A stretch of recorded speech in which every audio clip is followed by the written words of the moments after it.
Peace and blessings, love and light. This is Kim Martin Raymond, host of the How Now podcast, and welcome to another edition of our show. I am a minister, life coach, spiritual life coach, actually, author, and founder of Redefining You LLC, where I help my clients to realign themselves, mind, body, and spirit.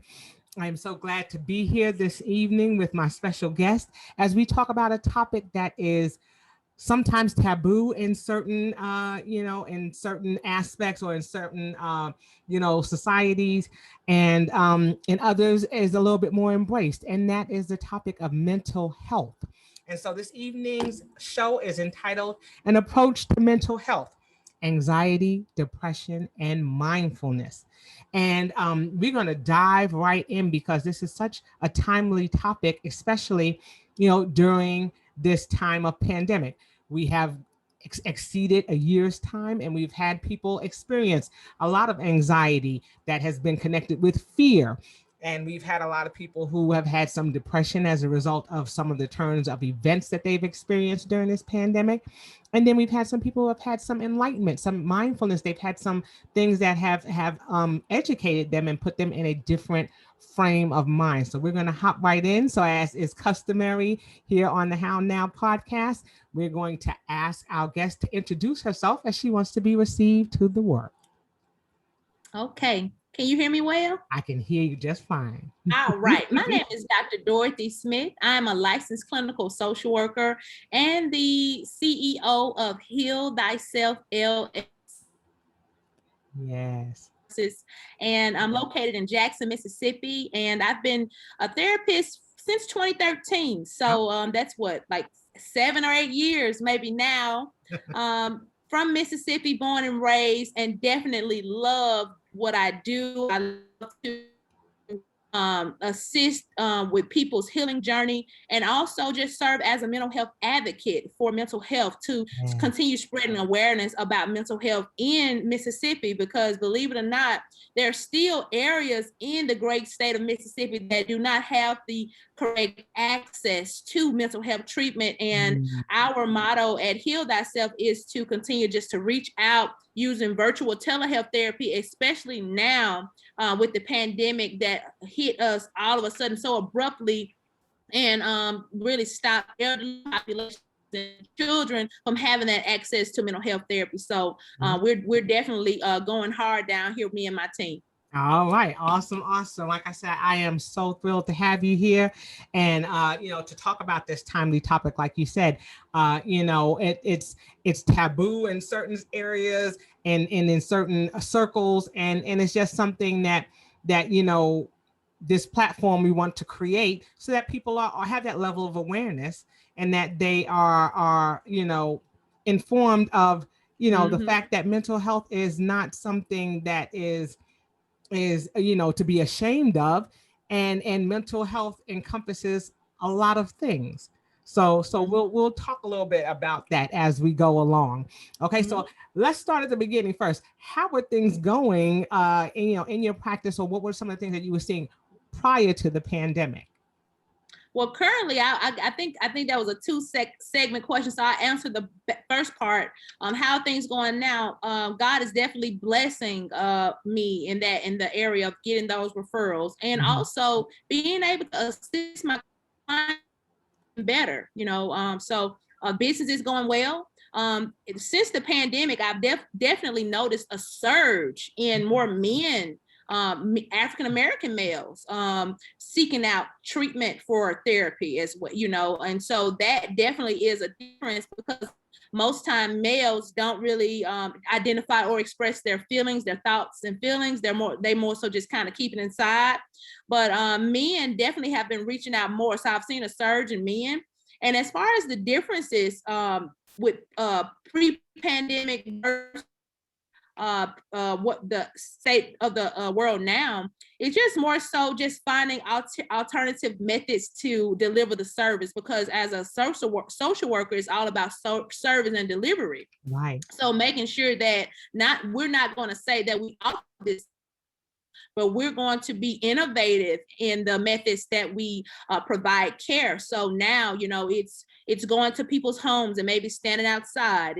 It's going to an old lady's home who lives in the Delta and giving her an iPad, and then I go sit in the car and I show her how she can get on the Zoom. And it's doing different things to make sure that the clients, especially the elderly and especially the children, still are maintaining that access to mental health care, because it's so important. Yeah, absolutely. Absolutely. And I'm sure that that's a challenge, especially in some areas, like you're saying, that may have some disadvantaged people who may not have access to technology. And so I'm sure that's a big thing. And I mean, we've seen things twofold, like you said, technology and trying to determine, how people are going to get those services or get access to those services.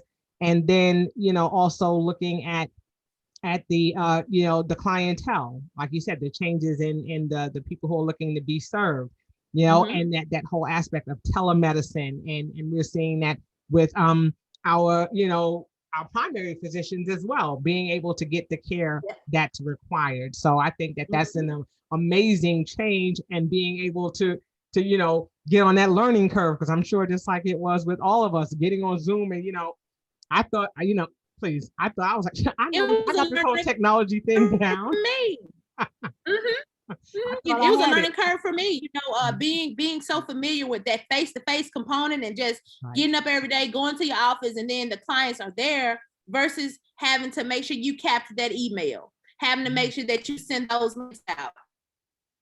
Different things that you have to do on a day-to-day, that I even had to just get in the groove, with doing so. So yeah. And I'm sure also, I think when you talk about mental health, I mean, and having that face-to-face, you're getting so much of the physical cues, and you're seeing, a little bit more. And then also the aspect, I'm sure, was it a challenge, getting people to show up? Because sometimes that's a part of it too, Getting people to show up. So the name of my company is Heal Thyself LLC. So you have to show up for yourself. And I'm a stickler for, not becoming an enabler, not, chasing people down, because like I always say, when we're going to forms, it's 50% me believing in you, and it's 50% you showing up for yourself, and we'll be able to get some work done. So but what I will say is that there are lesser no-shows with the telehealth, and research also suggests that telemedicine or telebehavioral health is just as effective as in-person sessions. So sometimes it's a matter of getting there and getting there on time. If you just got to roll over and press a button, sometimes that is a little bit easier. So that's good. That's good to hear. And we're able to get more people in on your schedule, because it's like, if I schedule you for 1, we over at 2, then I could do a 2:05 and a 3:05, and so on and so on. So it definitely cuts out that time with them looking for your office and parking and things like that, because you on the call. Yeah. Awesome. All right, so let's talk about this whole approach to mental health and the anxiety and depression and mindfulness. And we can take those in sections. I'm going to leave the floor to you to talk to us about those different components. All right. So we can start with depression. Some symptoms of depression, just what you may find yourself experiencing if you're someone who deals with depression. It's not just feeling sad, it's also for feeling sad and flat for 2 weeks. So if you notice that you're feeling sad, down, depressed, isolating yourself, withdrawing yourself from family and friends, not eating, not sleeping, or sleeping too much, or eating too much, or just the behavior shift where you just don't have the motivation, the internal motivation to get out of bed and put your pants on to get your day started, those are signs and symptoms of depression. And not only that, we can't rule out the suicidal component that sometimes individuals who experience depression gets to the point to where it's just dreadful. I don't think I should be alive anymore, and I want to harm myself, right? So with the pandemic happening, and taking into account that individuals' day-to-day operations just stopped. So you had some people who went to the gym, and that's what they did to keep them going. Me, one of them. And then you had those people who like to travel. And then you had those people who went to church, right? And then you had those people who ran marathons and congregated with other like-minded individuals to do whatever social activity that they enjoyed. And even as far as the students going to school every day, waking up and socializing with their peers, I definitely noticed a surge in individuals experiencing what's called adjustment disorder with depressive features. And what adjustment disorder is basically you experienced a major change in your day-to-day, and it impacted you. And the pandemic was a major shift in our day-to-day, how we looked at the world, how we woke up in the morning, and not knowing what to expect with your day. So depression definitely was a huge thing. And I'm going to say this, and we can move on to anxiety for sure. What I will say is I noticed a lot of individuals with pre-existing depression, right? Chronic depression, already diagnosed with depression, and substance use disorder, because I do service a lot of substance use opioid addicts or ex-addicts, recovering addicts, and noticing how the pandemic affected them with depression. And it was rough. 2020 was a rough year because we had a pre-existing epidemic, and then we had a pandemic going on with an epidemic of mental health already going on. So it definitely was an upsurge in individuals becoming suicidal, with individuals just not knowing what to do and being so afraid. But just like you're saying, I mean, that even when you talk about those underlying, depressive tendencies that people didn't really realize that, didn't manifest themselves or didn't become, magnified until this pandemic took place. And so, just like you said, it is important. I think that it's taken, a lot of us, the pandemic has made us take a hard look at ourselves and saying, okay, I'm not feeling a sense of wellness, or I'm not feeling like myself, or, just like you're talking about, there are some things that were just happening that were continuing. So, I think that is, like you said, in this now to really check in with yourself and see, if the things that you're doing, just like you said, you're used to going out. I mean, for me, socially, going to the gym, that was my plug-in. That was a thing that I love to do. I look forward to. That was the highlight of my week, to be able to jump in and go and socialize and dance and not have to worry about, being any place or being in charge or anything. I could just be me. And then that was ripped from my cold dead hands. And then I was like, and so, yes, those kinds of things. And you do want to address those because, it's okay, I think, in the temporary, but when you start talking about long-term, then you definitely want to look at some of the coping mechanisms that we can use to help us or assist us in that space. All right, I'm going to move on from there because I know we'll get to that. Yes, ma'am. Yes, ma'am. Okay, so talk about anxiety. You were going to go on with anxiety. Okay, anxiety, and so all in together, from the lens of just a therapist who sits up and just think about, okay, what's going on with the people, right? From my lens, I believe that people had a lot of time just to sit and think. Most times people don't really deal with their trauma. People don't really deal with their issues. They invest in other things. So they may overwork themselves, or they may overgym themselves. They may overindulge in things that cause them pleasure. But what happens when the world closes and all you have to deal with is it's just you? It ain't nothing you can do. So I believe that the pandemic was a gift and a curse. It was a gift in a sense that it made us finally have to sit down and deal with that anxiety. And moving towards anxiety, in definition, anxiety based on the DSM-5 is it's basically when you have your thoughts just won't stop. So it's rumination, thinking, like you can't shut your brain down. Your brain is kind of like a hamster wheel. It never stops.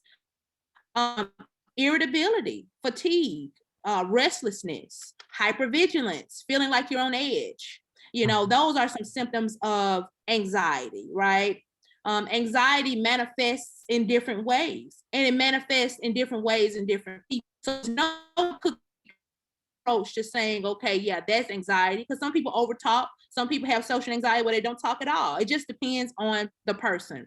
But what I will say about the anxiety component, especially as related to individuals with substance use disorders, because that was primarily the servicing back in 2020 was people who were on Suboxone and opioid recovering addicts, is that the pandemic took them down through there.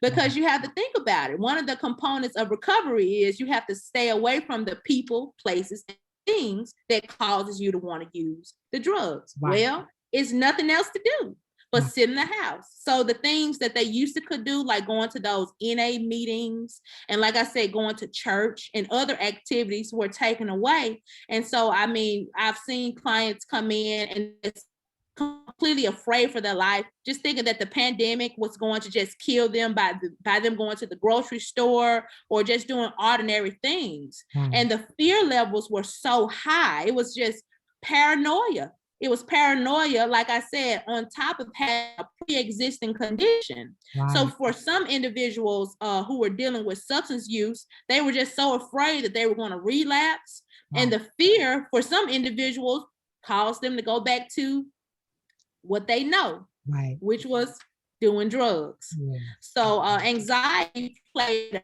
huge role in a lot of the relapses that I personally witnessed with some of my personal clients who had been sober for years. And then the pandemic happened. And like we said, adjustment disorder with anxiety, because you can have it with depression, you can have it with anxiety.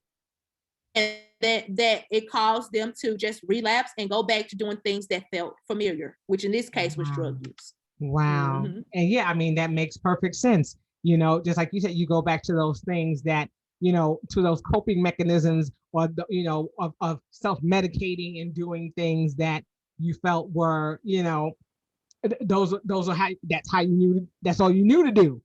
And so I can imagine, going through this. So, I hadn't even thought about it from that aspect of it, compressing or having people to go, to have that little bit of regression or have complete regression, because, now it's like, what do I do? I'm here and I'm in this space and I'm afraid and I'm having that anxiety and having to be able to reach out and have those things addressed.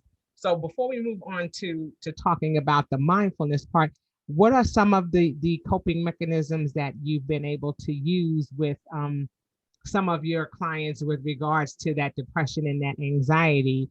What are some of the things that, we can help our listeners, and who are identifying some of these things and may need to take some initial steps before actually seeking that therapy that they need?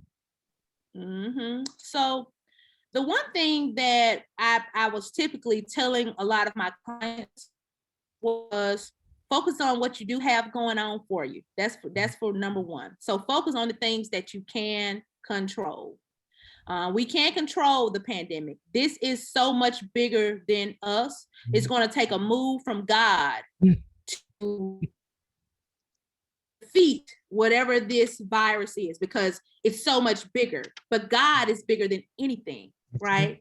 So I definitely reminded them about spirituality, as far as making sure that they're taking time out for themselves the day. And also, since your schedule was changed, so how about we create some healthy habits? So healthy habits plan was my number one go-to coping thing. So when I wake up in the morning, I will make my cup of coffee. And after I make myself a cup of coffee, I will go for a walk.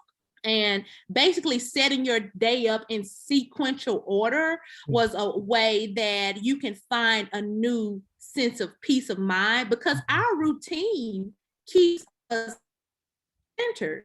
And the pandemic took away your routine. You know, you have the time that you wake up in the morning, the time that you go to the gym, the time that you eat dinner, and it's correlated with your work schedule. Well, now, and this is speaking from personal experience, I'm stuck in the house all day with 2 toddlers. Pray for me. And what can I do to make sure that I'm creating healthy habits, not only for me, but for my children? Well, the healthy habits coping skill plan was something that I did for myself. I pretty much wrote my day, and I pretty much had everything planned out in sequential order so that I could feel in control of something. Yes. And that's an excellent, point that you make.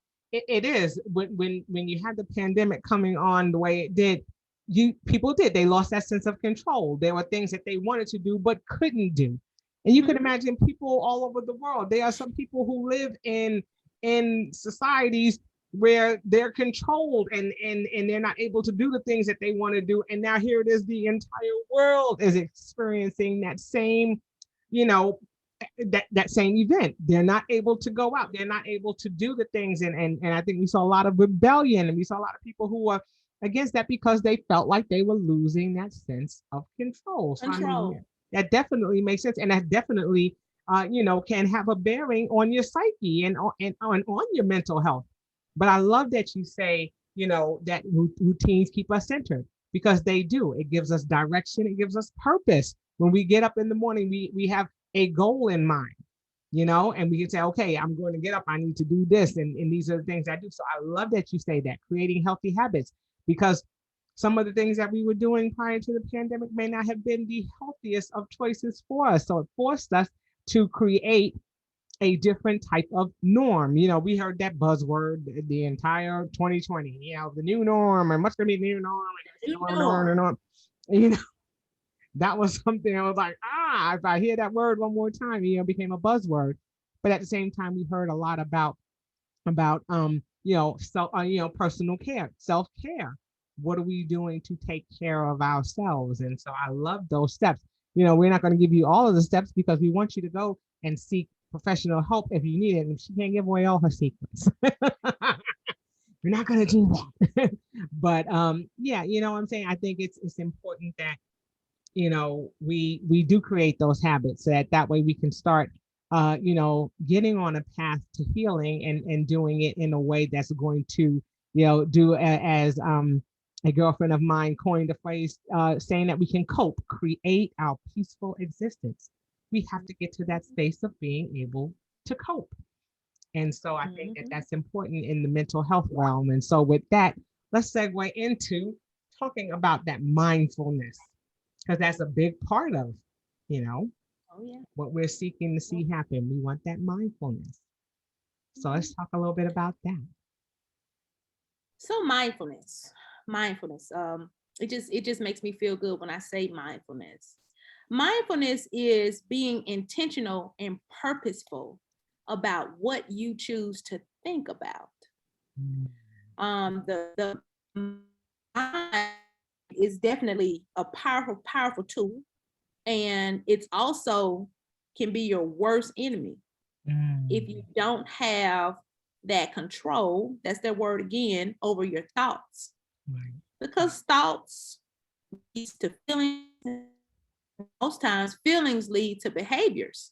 And so if your thoughts are not in alignment with your feelings, and your feelings are not in alignment, it can create some really bad behaviors. So it all stems from a thought.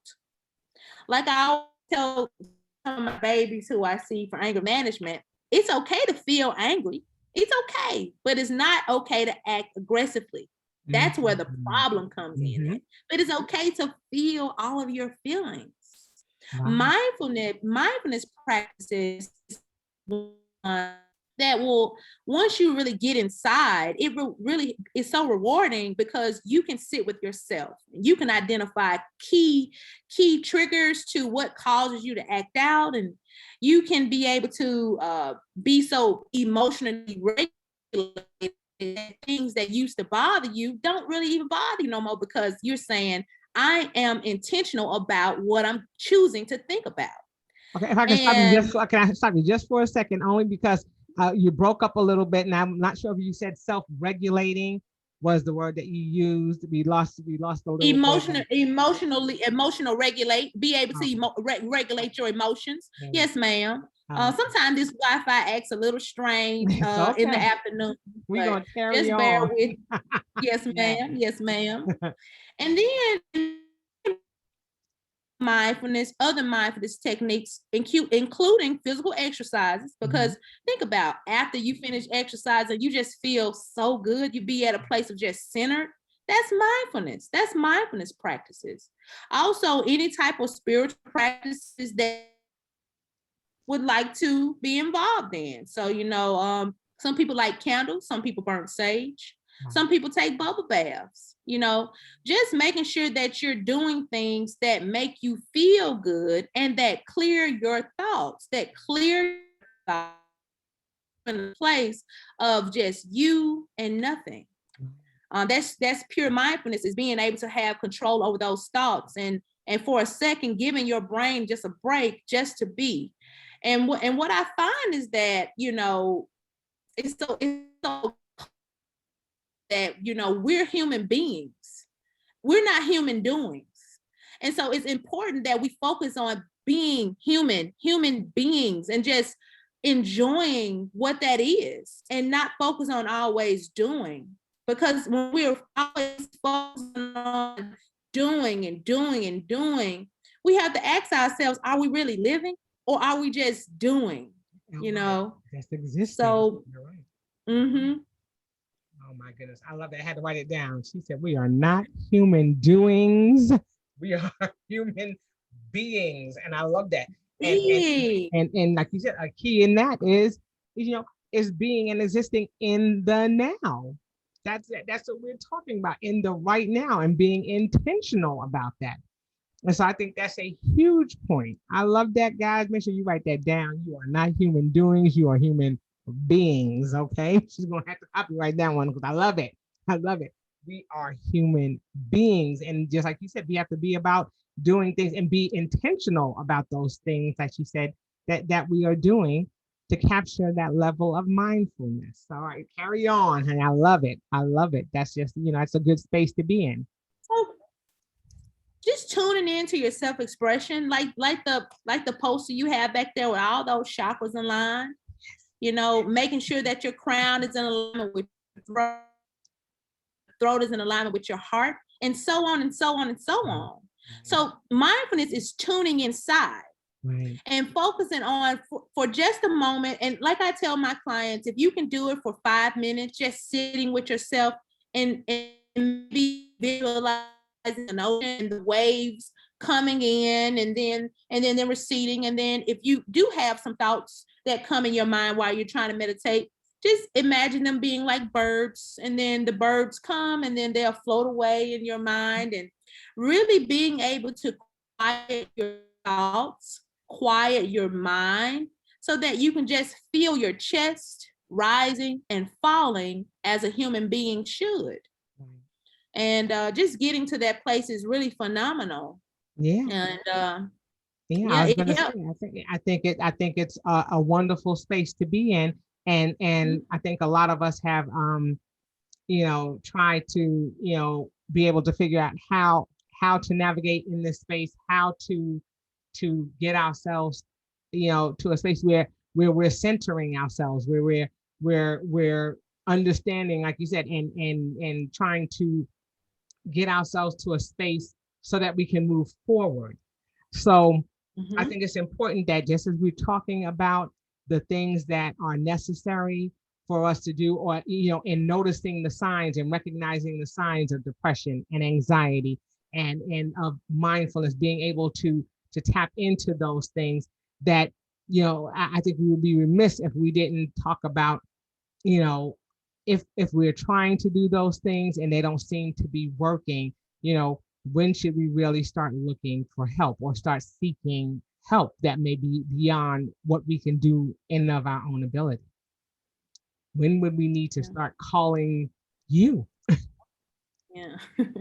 Well, what I'll say with regards to when you seek help, if your anxiety or if your depression gets to the point to where it is limiting your ability to function. So function means to go to work, go to school, complete tasks, clean up your house, and just normal things that you've been able to do for years, and then you just notice that your level of functioning is depreciating, and it's like, I don't feel like myself. I'm having an out of body experience. I feel like I'm hovering over myself, watching myself. Some people have told me that, and also I have some people who just don't sleep or they don't eat, or they're getting to the point to where they're having thoughts about self-harming themselves or self-harming someone else.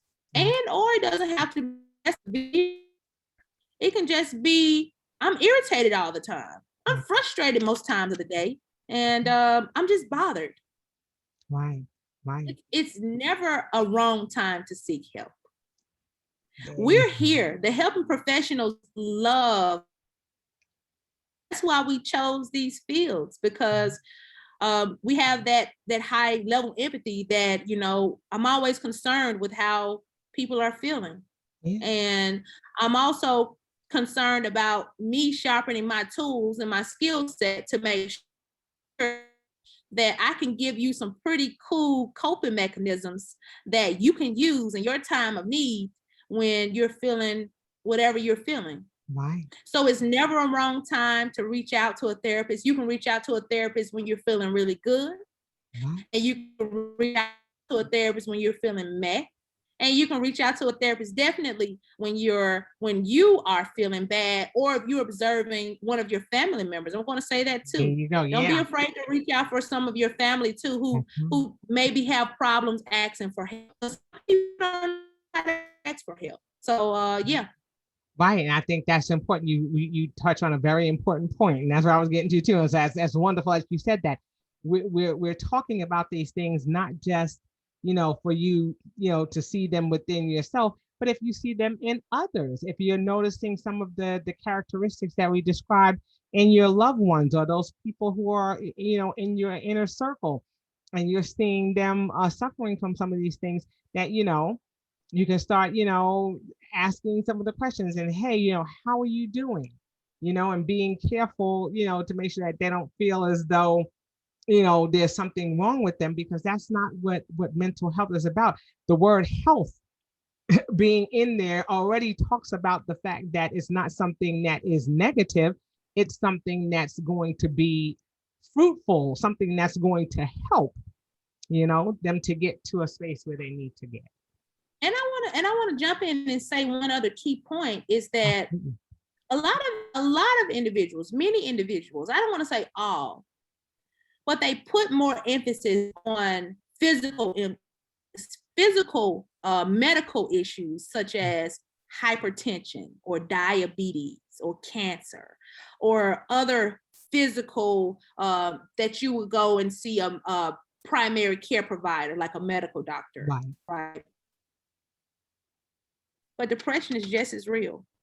Just because you can't see depression, just because you can't see anxiety, just because you can't see ADHD and all of those other disorders, they are just as real, and they are just as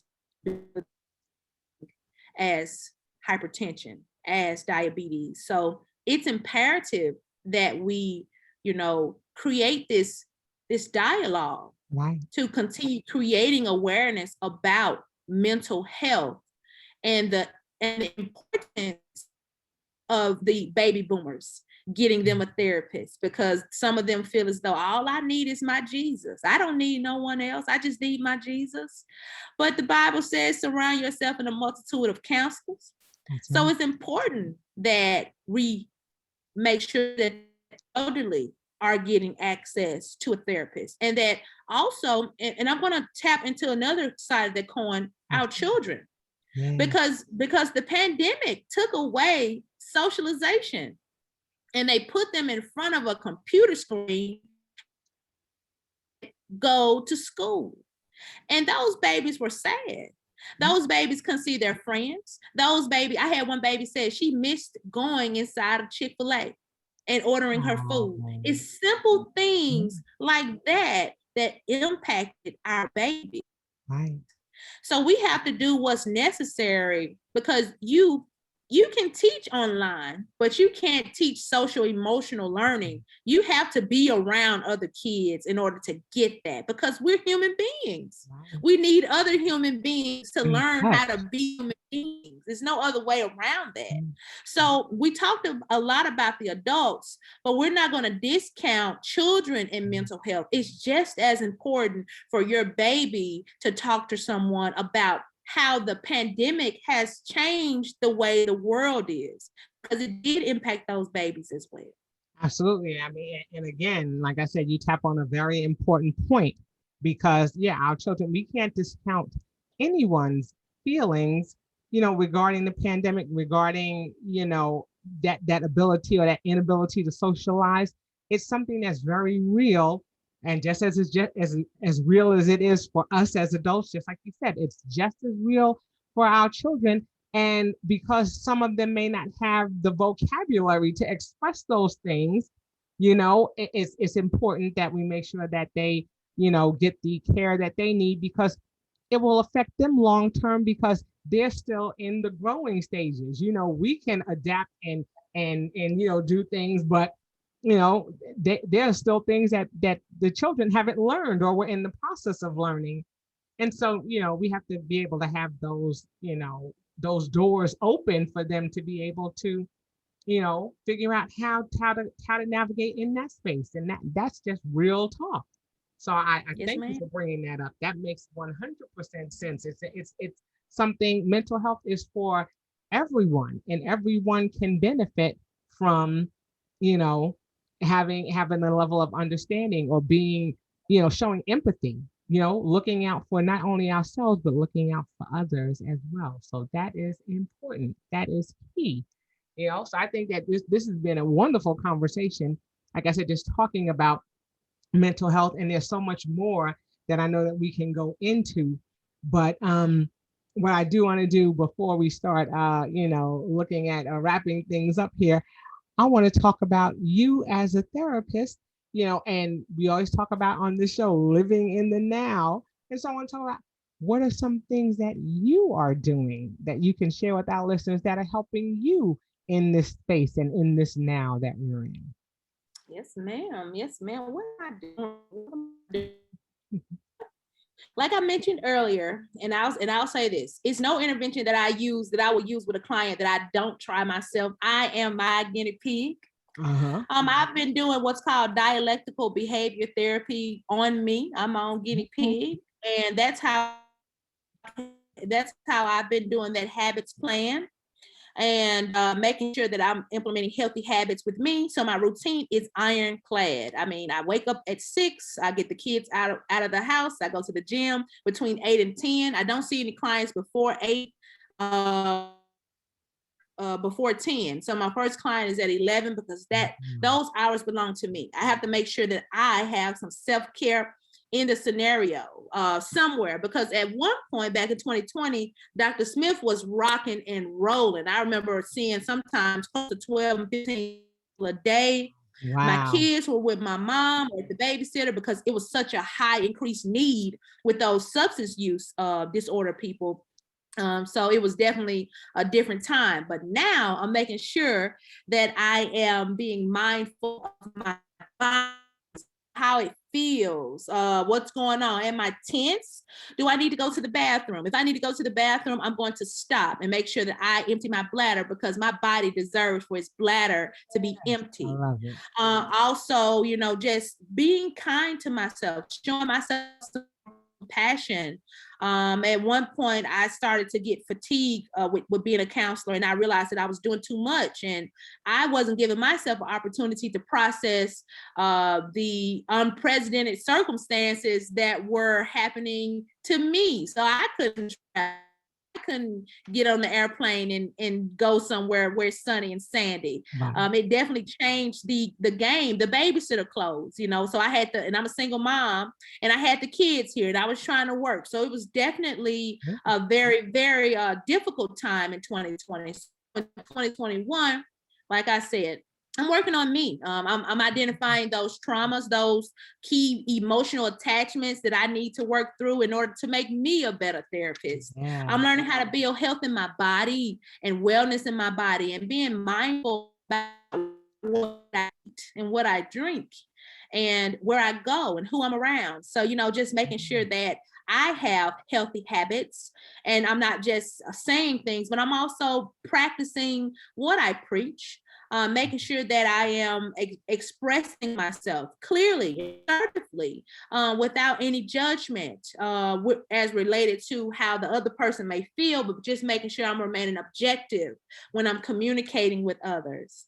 Making sure that my heart is good. My heart, I love my heart. I'm a rose quartz girl. So Yeah. I love hearts. I love rose quartz, and just making sure that I'm practicing self-love with me and being selfless and with the way that I love myself. So I'm definitely working on me, because when you start working on yourself, you start to glow from the inside out. And I definitely want my glow to reach you way in Atlanta. I definitely want you to feel that it's pure and that it's genuine. And it starts with you, with you working on you. So I'm working on me. So That's it. yeah. I mean, and that all encompasses the name of your business, Heal Thyself. So Yes, that's talking about, because without healing ourselves, how can we go about healing others? And y'all going to hear it over and over again. You're going to be like, Kim, really? But I've been telling people lately, we talk about not pouring from an empty cup, but pour from a cup of overflow, so that not only do you have enough for yourself and for others, you have enough so you can both toast to your victories, yes, ma'am. because now you Yes, got enough ma'am. for both of you. It's not Yes, just ma'am. giving it all to somebody and not leaving any for yourself. Have enough for you to be able to toast to your victories and successes collectively and Yes, individually. ma'am. That's where we need to be. Abundance. Yes, Abundance. abundance, and talking about healing thyself. So I love all that you shared with us. I love the nuggets that you share with us about having routines and about making sure that we have control over our thoughts, and being in control of our feelings and how they affect our behaviors, and creating again those healthy habits, and remembering that we are not human doings, we are human beings. So I love that. Wonderful nuggets and takeaways that you've left with us today, as it relates to mental health. Because like I said, this journey is, this is how we're living right now, but we don't know what the future brings, but we want to at least know that we have some tools in place, and that we are, taking the time to tune into ourselves, and to tune into those around us, and our babies, our children, and making sure that we're tapping in and checking in, and doing the things that we need to do to get us in that space of peace, creating of coping, creating our peaceful existence. So again, Yes, I like to thank you for being a guest on our show. It has just been a pleasure meeting you and connecting with you. It's just been a wonderful journey, and I will definitely have you come back, because like I said, this is all that's going on right now. We don't know what's going to happen. So the door is always open. The door is always open. That's the new song now. Leave the door open. oh, I like that I song. love that song. I love that song. I'm stuck. I was like, I don't have any rights to it. Let me make sure I say that. But the door is always open, so you are always welcome to come back, and let us know what's going on with you, and Heal Thyself, and how we're making strides in the field of mental health. So before I let you go, do you have any other parting words for our listeners? Any last words that you want to leave with them before we go, so that they can follow me on Instagram. I am Dr. Dope Black Therapist on Instagram, Dr. Dope Black Therapist, and also Heal Thyself LLC. So you can follow either one of those pages on Instagram. I don't have a personal, professional Facebook page, so I promote my IG. So, and it's been definitely a pleasure just being in your presence, Queen. I love what you're doing. This right here is phenomenal. Just seeing someone just taking out the time to just create the narrative, create the dialogue, because that's where the healing starts. By us just getting together, just talking it out. So I love that you allow me to use my throat. Yes, honey. Yeah, honey, them throat chakras, we opening them wide open. Yes, ma'am. So again, you said Instagram, you said Dr. Dope Black Therapist on Instagram, and then give me the other one more time. My business page is Heal Thyself LLC. It looks like Healthy Self, HEALTY ACLL. Heal Thyself LLC.com. Yes. Let me give you the it's Heal Thyself Counseling Services.com. All right. Heal Thyself, because we want to make sure we get this right. You know, for the people like myself who are a little older in age, we have to write these things down. So we don't. It's Heal Thyself. I can forgive. You said Heal Thyself and counseling. Heal Thyself Counseling Services LLC.com. Services LLC. .com. Okay, we'll make sure that is going to definitely be in the comment section of your favorite podcast that you follow or listening to this show, so they'll be able to reach out to you. And again, thank you so much for being with us and being a part of the solution, being a part of the love that we're spreading for people who need it so much in this time and in this now. So thank you for being here with me in the now. Okay, and that will do it for this edition of the How Now podcast, where we talk about how to live in the now. And until I see you all the next time, I say peace. Peace. All righty.